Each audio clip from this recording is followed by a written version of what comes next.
Who put a quarter in you? I'm Angela Duckworth. I'm Mike Maughan. And you're listening to No Stupid Questions.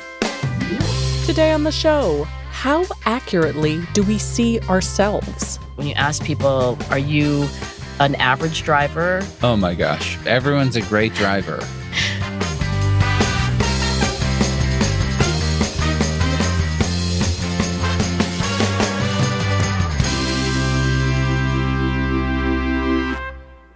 Mike, we have an email from a listener named Haji, and I'm going to read it to you. Okay. It begins, I found the ongoing discussions about the Big Five personality series fascinating. Oh, nice. I mean, we went through each of the Big Five personality traits in a series recently. And apparently Haji was one of I think we had 50,000 listeners take the survey. So Haji says, after taking the survey, I couldn't help but wonder how others might rate me if asked, and vice versa. What factors lead to the variations between an individual's self-perception and how they're perceived by their family, colleagues, or friends? Terrific question, and something I have been thinking about, I think, since my very first day of graduate school. I love this because I think we lie to ourselves all the time, probably not on purpose, but I often wonder, like the way I perceive myself, I'm sure is massively different than how other people perceive me. Now, be specific. I just think it's probably true that family and close friends are both more accurate in their perception of us, but maybe also more judgy, not because they're judgmental, but because they have seen a broader perspective of our personality. So they'd be more critical, you think? Yeah, but critical in an observant way, not necessarily critical as in a negative way, right? I think it's really hard to be honest with ourselves all the time. Okay, I've been collecting data on self-report questionnaires like No Stupid Questions listeners took. And by the way, by popular demand, we just kept the survey up. So if anybody wants to see what they think of their own personality traits, they can do that at freakonomics.com/big5. But I've been collecting data that is like that survey, self-report. Right. Answer a bunch of questions about yourself. And then you get friends or teachers or parents to answer the same exact questions. But now the pronouns are not first person singular. They're third person. The technical term for this in psychology is called informant reports. You know, is Mike Maughan talkative? Does Mike Maughan like to go to parties? Did you know my mom once observed me talking to someone? This is not a great moment in my life, but I walked back over and she said, who put a quarter in you? Because I was incredibly, maybe overly talkative. Were you a jukebox? Yeah. Maybe not as solicitous of asking questions of the other person as I ought to have been, as I was taught. Yeah, I love that expression. Had not heard it, but anyway. The question is really rich and deep, and I mentioned that I've been thinking about this question since my first days of graduate school. That is because in my very first study as a graduate student, I gave questionnaires to middle school students.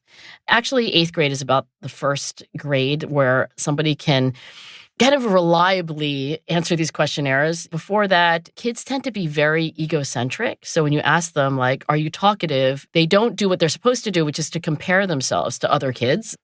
They answer the questions, but there's a lot of noise and not a lot of signal. But I gave these self-report questionnaires about personality, in particular self-control, to these middle schoolers. And then I also gave the same exact questionnaires in their informant report version. So now, you know, does this child control themselves when they need to, et cetera, to the teachers of these kids and then also their parents.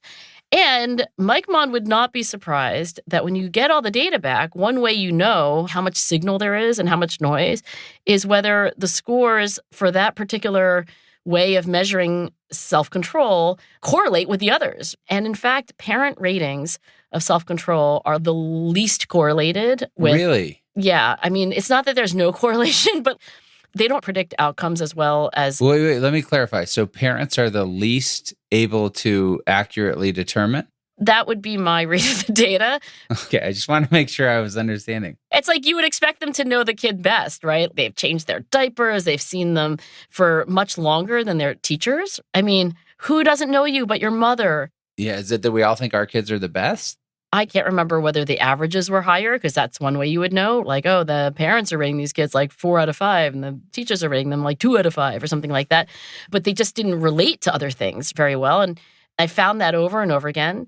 And one parent mailed back the survey, and instead of checking off the boxes, like very much like my child, not at all like my child, they wrote in the margin, how am I supposed to answer this question? I only have one kid. I have no idea how they compare to others. Oh, interesting. And I do think that one of the reasons why parents struggle is because, they want to think their son is the next Tom Brady or something, but they also just have a very limited frame of reference compared to teachers, right, who see, I don't know, dozens of kids a year, sometimes hundreds, and then hundreds of kids, if not thousands, over the course of their career. Well, and it's hard to judge yourself often, going to Haji's question, because, it's the first time I've ever been a fifth grader or the first time I've ever been new at this company. I don't even know how to rate myself against everybody else. It's sort of like when they ask you at the hospital, rate your pain on a scale of 1 to 10. Well, I don't want to say that I'm a 10. I don't know what it's like to give birth. It's so hard to compare, right? Yeah, it is. It used to be like, how's your pain? And then words would come out of people's mouths, but you're like, what? It's better to say like, okay, scale from 1 to 10. But what is a 6? So now the better scales that your doctor can ask you are scales where the number comes with a description. Cannot walk up a flight of stairs, 5. Cannot pick up a half gallon of milk, 7. Cannot get out of bed. By the way, they still aren't perfect. This is called the vignette approach, but to this day, there's always a little bit of signal, and there's also this kind of noise that comes from a stoic person. Mm-hmm. Jason's grandfather, who was affectionately known as Pothead, I don't even know what his real name was. Wait, Pothead? I can't believe, maybe his name was Ted, and it was like Pa Ted. Oh, Pa Ted. It sounded a lot like a marijuana user, Pothead. No, oh, yes. That's what I thought you said. He drank vodka, but no marijuana so far as we know. And Pothead had this just extremely high pain threshold. There was these stories of his breaking a bone and still doing that. So even with the little vignettes that are supposed to help you with these reference points, I think one of the main lessons of measuring personality or anything else is that my 6 and your 6 are not the same 6. Mm-hmm. Even when we add words and descriptions, I think you put your finger on one of the many reasons why when somebody else rates us and we rate ourselves, those ratings aren't always going to line up. They may have different standards than we do. You've mentioned that parents have a lack of ability maybe to see as objectively. Are there people or groups to whom we can turn that help us gain a better sense of who we are? Like in my world, we often would do these 360-degree feedback surveys. And that's where your manager, your direct reports, and your peers all give feedback on a set list of questions. And that's meant to give a well-rounded view of you as a person and maybe point out blind spots or areas that are going well. I learned this lesson my very first year of graduate school when I was collecting that data from parents and teachers and then the students themselves. In general, 360 is good because even though the parents have their biases and they struggle with knowing what an average fifth grader is like, and even though the teachers may also have biases, like rules of thumb about what girls are like or what boys are like. And then also there's this problem called halo bias, where if a person has one positive characteristic, like they have a good sense of humor, you tend to attribute other things like they must be smart, they're probably a good athlete, I bet they have a lot of friends, right? Right, for sure. But here's the thing about 360 assessment, and here's why it's a good thing. It's called the principle of aggregation, and it's so non-intuitive, and it's so powerful, and it's so important. When you take all of these imperfect signals, so everybody has a little signal, but they have a lot of noise. When you just average them together, what happens is not what you would think.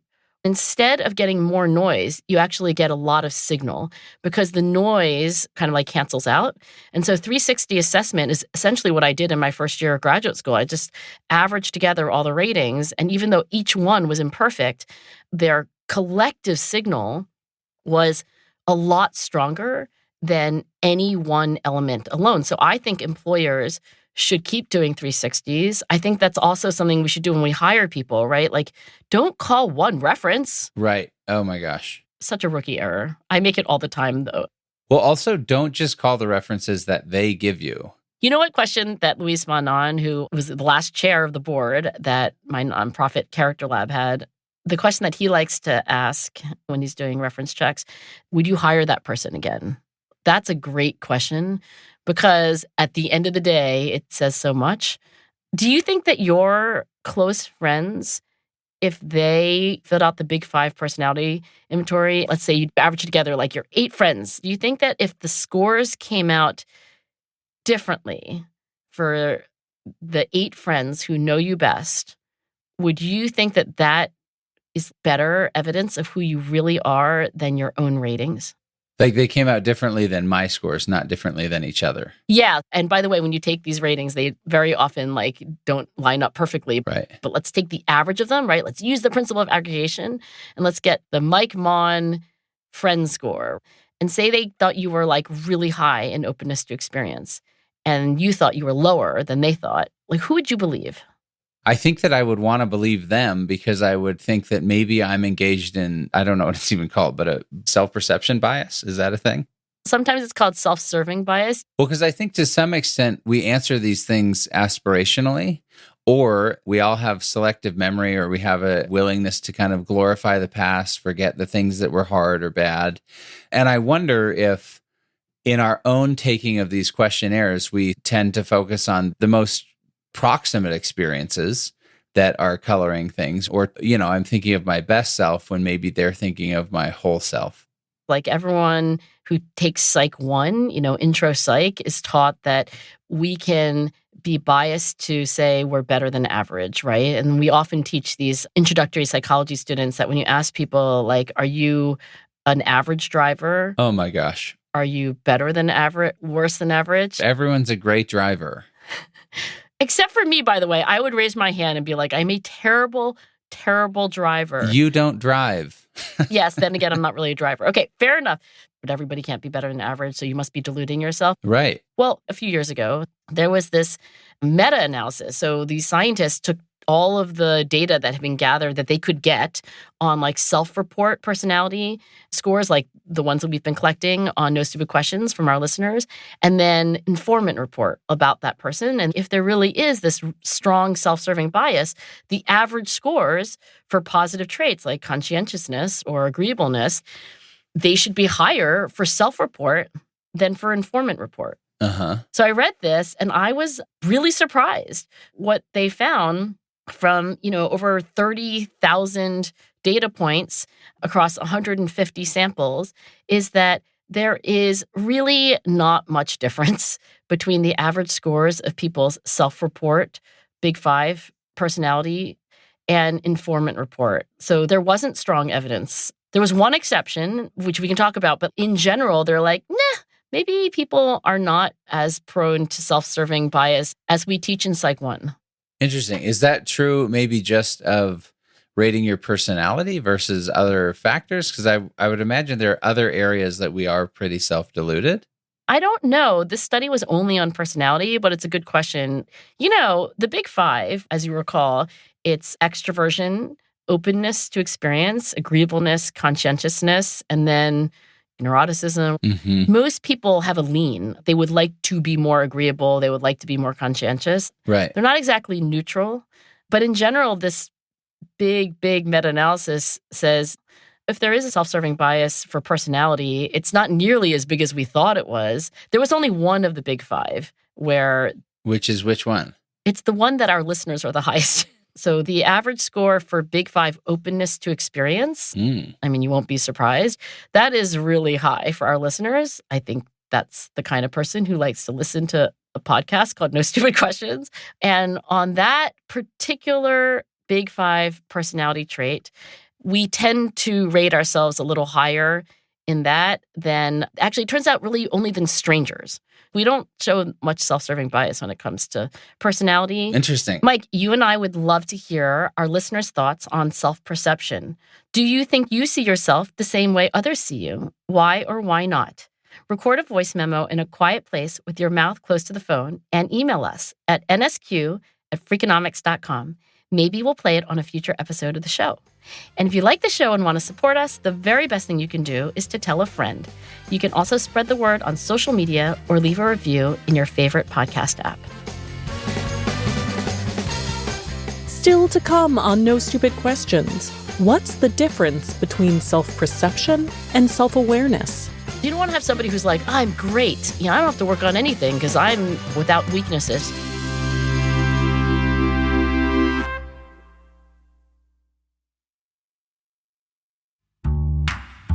Now, back to Mike and Angela's conversation about self-perception.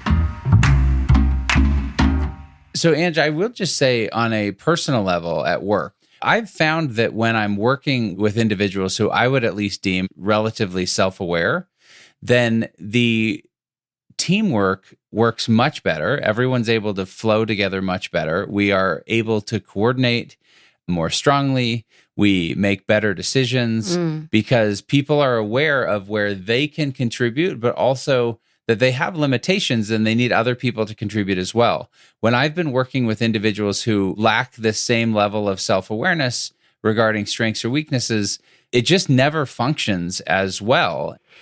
Self-awareness is one of those things that is a bit of a catch-22. It's like, I'm going to study self-awareness. First, I'm going to give people questionnaires about how self-aware they are. You're like, oh, wait, I can't do that.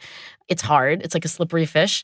But we all have that intuition. A slippery fish. I don't know why, but I say that all the time. It's the best analogy. I don't know why I don't use that myself. Fish are so slippery. Can I just say, I don't like fishing because you have to touch the fish. I think it's really gross. It is gross. I don't like fishing for so many reasons, but touching the fish is definitely one of them. I have a lot of friends who love fishing, even ice fishing. And I keep thinking to myself, if you're out ice fishing and you pull out a fish and it's icy and cold, so you have to touch the fish, but you can't really wash your hands. It's a cold, slippery fish. I just think it's gross. Either way, neither of us are going to go. We are self-aware about that. I mean, self-awareness is something just intuitively we know people vary on because it's so obvious to others when a person lacks it, right? Yeah. Like the person who thinks they've got a great sense of humor, or like the person who doesn't know that they have bad breath.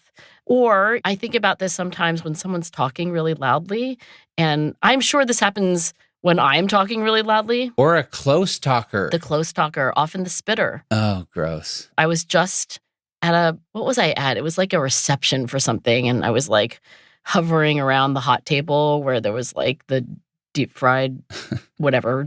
And wow, like the close talker, he was also a spitter and also a loud talker.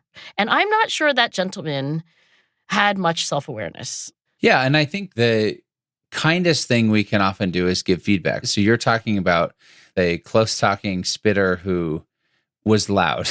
It's a great trifecta. I have a really, really dear friend and close colleague who is a close talker. And I have never, I admit, in this moment, given the feedback. But when I am talking to this person, I am literally backing up much of the time, and they are advancing. And so I am not able to maintain space between this individual when we talk. But I also realize I've never had the courage or kindness to address that in a way that this person who's maybe not self-aware would benefit from. I'm going to tell you about some years ago, Paul DiPodesta called me. Oh, and he's awesome. I mean, this is how much I know about sports. I was like, who are you? I'm sure I'd heard of him. I read Michael Lewis's book, Moneyball, but I think he was the executive, right, who sort of first had the idea that if you actually calculate statistics and you aren't biased by just picking the person who looks like they'd be a good baseball player because they're so tall and good looking and look like Robert Redford or something, that you do better on average, right? So he and Billy Beane, if you've read the book Moneyball. Oh, Billy Beane. I saw the movie with Brad Pitt. Yeah, so Brad Pitt plays the role of Billy Beane. Okay, he's the general manager or the coach or something, right? He's the general manager, I believe. And then Jonah Hill plays the role of Paul DiPodesta, but Paul did not give permission for his name to be used in the movie. So they named Jonah Hill something else. But Jonah Hill plays the character based on Paul DiPodesta's role as kind of the statistician, mathematician. I see. Okay, that's actually very helpful. My point is that Paul DiPodesta called me about grit. I think he had just some curiosity. It was only one conversation. We didn't talk after this, but I think he was thinking like a lot of people in sports are thinking, which is, how do I pick the next player and how do I get this team to be a championship team? And I remember toward the end of the conversation, I said, I also have curiosity, and I want to know, as an observer of human performance, what you think are the important characteristics of someone who is a world-class performer. And I remember that he said that he thought grit was one of them. I was like, okay, check. I believe that he said the second one was some kind of impulse control, like really being able to manage yourself off the field. You know, you've got temptations, you've got vices like we all do. And I think he was telling me about young baseball players who, you know, just kids who suddenly with a lot of money and attention, and that ends up being an Achilles heel for some of them. But he said there were three. And I was like, okay, well, I study grit and I study self-control. Like, what's the third one? And he said self-awareness. Interesting. He said, for example, if you ask baseball players to rate their own fielding ability, some baseball players will have a completely delusional sense of their own skills. Some people have a self-serving bias in spades. And then he said, but some amount of self-delusion, like a little bit of swagger, not too much, because you don't want to have somebody who's like, I'm great. You know, I don't have to work on anything because I'm without weaknesses. But a little swagger could be helpful, especially in professional sports. So I just think this question of self-awareness is so interesting, because I do think it can be an Achilles heel when you don't know that you're a close talker, or that you have a terrible sense of humor, or that you think you have no problem with planning ahead and everybody who works with you is like, you have a serious problem with planning ahead. But maybe at the same time, just a little swagger can also be an edge. I mean, I think you have to have a little bit of swagger to believe that you can accomplish some of these really great things. But as you're saying, I think combining that with a genuine self-awareness of what it takes to get there is really important. Let me tell you about a homework assignment that I used to give my graduate students when I taught a class called Research Methods and Statistics. Sounds riveting. It was amazing. It was a real page turner. So one of the first assignments they get is to take a questionnaire, and then they have to find some informants, some friends, family members who know them well, and they get them to take a questionnaire, not about themselves, but about the target student. So now you have informant reports and self-reports. I didn't have them calculate any statistics. This was just for them to understand what it was like to take a questionnaire, for other people to take questionnaires. And then they were simply supposed to have a conversation with at least one of their informants about the discrepancies. In some cases, there was this kind of, hey, I must lack some kind of self-awareness because all these people say, I'm a good communicator. I never would have thought about myself that way. So oftentimes there's this kind of like, wow, I wasn't self-aware of my strengths. But the other thing that comes out, and I think this to me is maybe the most important thing, is that very often what the student realized is that the scores reflected the context or the situations in which that person always saw you. Like in my professional life, I think my students see me as very confident, very alpha. Like Angela Duckworth is Professor Angela Duckworth, and she's in charge. In my home, my students would never guess. I am nothing like the Angela at the front of the lecture hall. I was going to say, I've seen you in your home and with your family, and it is beautiful, but different. So different. My voice is different. Yes. When you talk to Jason, it's, hi, lovey. I know. It's like a half octave higher. I'm a different Angela. Like my parents, before my father passed away and before my mom moved into the senior living home where she is now, they had our childhood home for many years, probably for too many years. And when the girls were young and Jason and I would drive back to visit my parents in Cherry Hill, New Jersey, it was almost like as we turned onto North Woodley Drive, there would be this like metamorphosis. And I would become teenage Angela. And we would get out of the car and I would turn on the TV and I would like splay myself starfish style in front of the TV on the wall-to-wall carpeting. Because yes, it is New Jersey. Of course, wall-to-wall. And we all have wall-to-wall carpeting there, which I love. And, you know, I'd just sort of like sit there while other people would take care of lunch and make sure the car was unpacked and do things that were industrious. And I would just sit there and watch TV and like wait for my mom or Jason to call me into the kitchen for lunch. And then, you know, on the ride back, I would transform back into the Angela I had to be, which is Angela, the responsible mother. My family, who I love and am very close with, they do not see me in a professional setting. So what's the Mike Maughan they see? I just don't think they've ever seen me negotiate a big deal or run this big process. Mm-hmm. So I think that's where it's really interesting to me to think through other people's perception versus my self-perception. They may or may not be aligned, but it doesn't mean that either one is wrong. Yeah. It's just all context-based. And it's not like I'm trying to be a different person in each context. I want to be a consistent human. They see different elements of my personality come out in various environments. I know NSQ co-host Mike Maughan, and I've also seen Mike Maughan in charge of a very large event where everybody's basically like running to you with problems and asking you to make decisions. I've never seen you as part of the Maughan family. Like, you've told me stories, and Right. I've also seen you a little bit in your friend group. But what would you say I would see if I could see Mike Maughan within the Mike Maughan family situation? Well, I'm the fifth child and fourth boy. And I think that just naturally based on birth order, and I don't know how much science there is to birth order versus just anecdotal stuff, but I'm not the alpha for sure. I mean, if you're getting into a car with either parent and you're not driving, the parent, of course, gets the front seat. But outside of that, the oldest brother or older sister gets the front seat. I take a back seat in the family a little bit because... Quite literally and figuratively. Literally and figuratively. But I think that's maybe just inherent in being the younger brother. Well, you don't have to tell me why. I just want a snapshot of who you are. So not alpha. Not within the family, no. But I don't know that we have like a big alpha in the family either, though. Well, the thing is this. You know, the reasons why we are different in different situations, I'm sure, are complex, but the fact that we are different. Right. So one of my favorite quotes comes from one of my favorite philosophers. He is named Michel de Montaigne. I will not try to give you the true French expression, but there's this one line that I'll find for you because I love it that much. In the original French, « Et se trouve autant de différence de nous à nous-mêmes que de nous aux autres ». And I'm kind of updating the French because I just read it in the modern version of the original French. But the translation is that there is as much difference between us and ourselves as there is between us and other people. And let me say what Montaigne argued in this essay.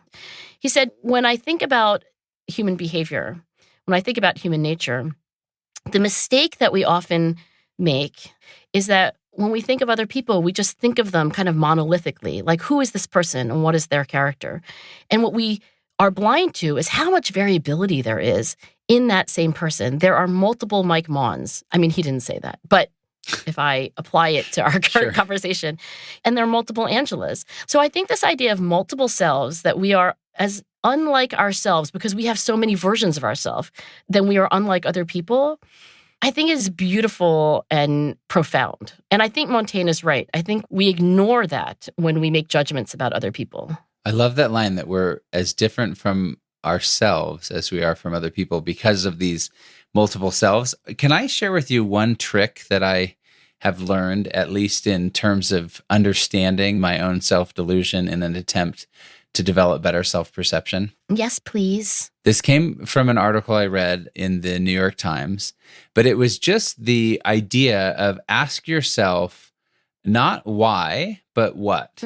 It's this idea of not asking yourself, why do I feel so terrible or why do I feel so good, but rather like, what are the situations that make me feel terrible and what do they have in common? And so that switch from what, not why, maybe there's science to it, maybe there's not, I have no idea. But on a personal level, I have found it to be a very useful trick to just sort of help myself understand why I feel the way I feel because I'm asking what, not why.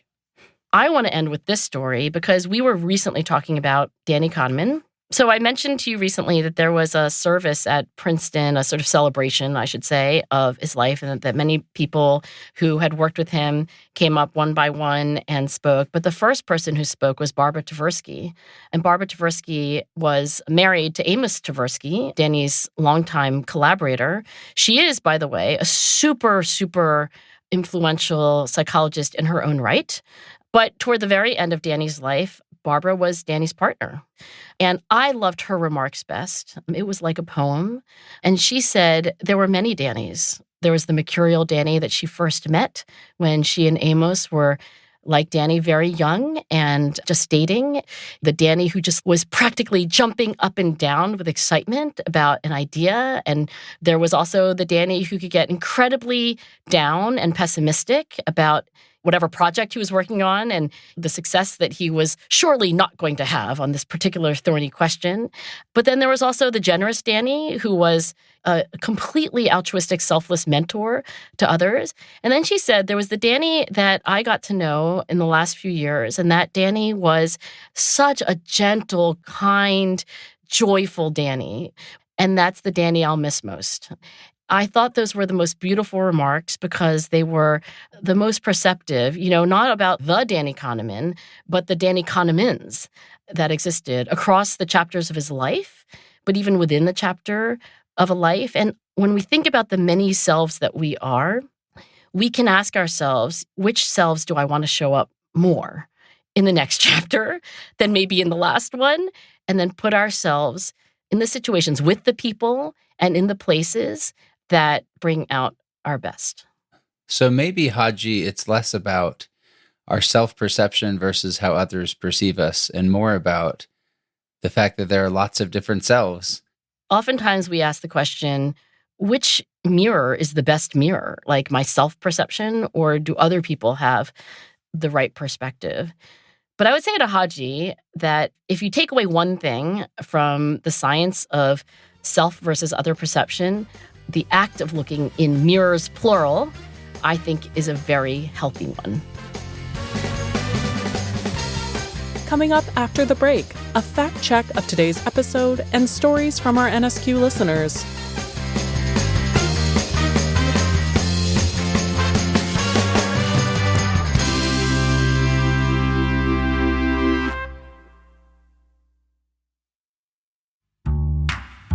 And now, here's a fact check of today's conversation. Angela calls the fact that many people overestimate their driving ability an example of self-serving bias. A more specific term would be the better-than-average effect, which is, like many biases, self-serving insofar as it protects a person's self-esteem. Whether it is truly self-serving is debatable. After all, bad drivers are probably better off acknowledging their poor skill and doing something about it. In any case, that would be other-serving. Finally, Mike says that the sports executive Paul DePodesta did not give permission for his name to be used in the film Moneyball, which is why Jonah Hill's character, who is based on DePodesta, is named Peter Brand. Filmmakers don't need permission to depict real people using their real names, but DePodesta did ask that the character's name be changed. And studios are often wary of defamation lawsuits from people who are unhappy with their portrayal in a movie. That's it for the fact check. Before we wrap today's show, let's hear some thoughts about our previous episode on letting go. Hi, my name is Millie Hubbard. I live in Lincoln, California, and my husband is retired. I think the reason that very successful people have a hard time letting go of their identity in retirement is specifically because they put so much effort into the first career. In my husband's case, he was a podiatrist who was president of the California and the National Podiatry Association. And he worked so hard that he can't imagine getting that kind of success again. Anyway, that's my opinion. My name is David Lassiter. I left the field of higher education after nearly 25 years to join a community foundation in January 2020. During my time at the Community Foundation, I've come across a number of volunteer opportunities, such as Read to Succeed, a reading program for elementary students, tax preparation assistance programs, both through the United Way, that would be ideal for retirees. I love the episode and wanted to ensure your listeners know they can find meaning helping others in their community later in life. Those were, again, listeners Millie Hubbard and David Lassiter. Thanks to them and to everyone who shared their stories with us. And remember, we'd love to hear your thoughts about self-perception. Send a voice memo to nsq@freakonomics.com, and you might hear your voice on the show. Coming up next week on No Stupid Questions, is the world ready for the rise of AI companionship? Mike is a little weirded out by the two of us having this conversation. I mean, you're not a real person. That's coming up on No Stupid Questions. No Stupid Questions is part of the Freakonomics Radio Network, which also includes Freakonomics Radio, People I Mostly Admire, and The Economics of Everyday Things. All our shows are produced by Stitcher and Renbud Radio. This episode was produced by Julie Canfer. The senior producer of the show is me, Rebecca Lee Douglas, and Lyric Bowditch is our production associate. This episode was mixed by Greg Rippin. We had research assistance from Daniel Moritz Rabson. Our theme song was composed by Luis Guerra. You can follow us on Twitter @NSQ_show. If you have a question for a future episode, please email it to nsq@freakonomics.com. To learn more or to read episode transcripts, visit freakonomics.com/NSQ. Thanks for listening. See you later, alligator. The Freakonomics Radio Network, the hidden side of everything. Stitcher.